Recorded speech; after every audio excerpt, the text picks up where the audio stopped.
नमस्कार, आप देख रहे हैं विप्रश्रेष्ठ न्यूज। मैं हूं आपके साथ पूनम। रीवा में संचालित जेपी सीमेंट प्लांट, जिसका संचालन वर्तमान में डालमिया भारत सीमेंट कर रही है, एक बार फिर विवादों में आ गया है। स्थानीय ठेकेदारों, परिवहन व्यवसायियों, श्रमिकों और भूमि प्रभावित परिवारों ने जिला कलेक्टर को ज्ञापन सौंपकर कंपनी पर गंभीर आरोप लगाए हैं। प्रभावित लोगों का कहना है कि कंपनी पर उनके करोड़ों रुपए के बिल वर्षों से लंबित है। उनका कहना है कि निर्माण कार्य, परिवहन और सामग्री आपूर्ति जैसे सेवाएं देने के बावजूद उन्हें भुगतान नहीं किया गया, जिससे कई लोग आर्थिक संकट का सामना कर रहे हैं।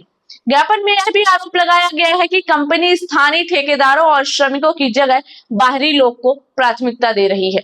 इससे क्षेत्र में हजारों परिवारों के सामने रोजगार का संकट खड़ा हो गया है। प्रदर्शनकारियों का कहना है कि स्वामित्व परिवर्तन के समय स्थानीय लोगों के रोजगार और भुगतान को लेकर आश्वासन दिया गया था, लेकिन अब उन वादों का अमल होता नहीं दिख रहा है।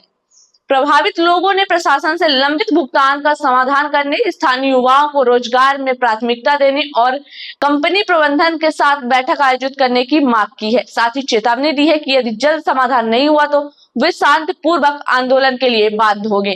हालांकि इन आरोपों पर कंपनी प्रबंधन की ओर से अभी तक कोई आधिकारिक प्रक्रिया सामने नहीं आई है। आज हम समस्त क्षेत्रवासी, कर्मचारी व व्यापारी जो जेपी सीमेंट फैक्ट्री में जो अभी डालमिया सीमेंट ने अधिग्रहण किया है, उसमें जो समस्याएं आ रही हैं उनको संज्ञान में दिलवाने के लिए कलेक्टर साहब के पास आए थे। जिसमें प्रमुख समस्याएं, जैसे वहाँ जो ठेकेदार काम कर रहे थे, वहाँ जो कर्मचारी काम कर रहे थे और जो ट्रांसपोर्टर वहाँ काम कर रहे थे, तो उन्हें मतलब काम में वरीयता ना देना और उनका जो बकाया भुगतान है, एक लंबा भुगतान है करोड़ों रुपया का, जिसका मतलब हम सबके द्वारा टैक्स भुगतान किया गया, इनकम टैक्स दिया गया, जीएसटी भरा गया और वो लगातार देने में आनाकानी की जा रही है। जबकि पूर्व में अभी 2 वर्ष पहले डालमिया प्रबंधन के पुनीत डालमिया जी और मनोज गौड़ जी ने सामूहिक जो है चर्चा करके और क्षेत्रवासियों को बुलवा के ये बोला था कि सबका पैसा और सबके हितों का ख्याल रखा जाएगा। पर अब उन चीज़ों से वो मुकर रहे हैं, तो हम सब इकट्ठा होके सबके हितों के लिए लड़ाई लड़ने के लिए तैयारी कर रहे हैं। डालमिया प्रबंधन आज ये समूह चलाने आया है, हम सब की शुभकामनाएँ हैं उनके साथ।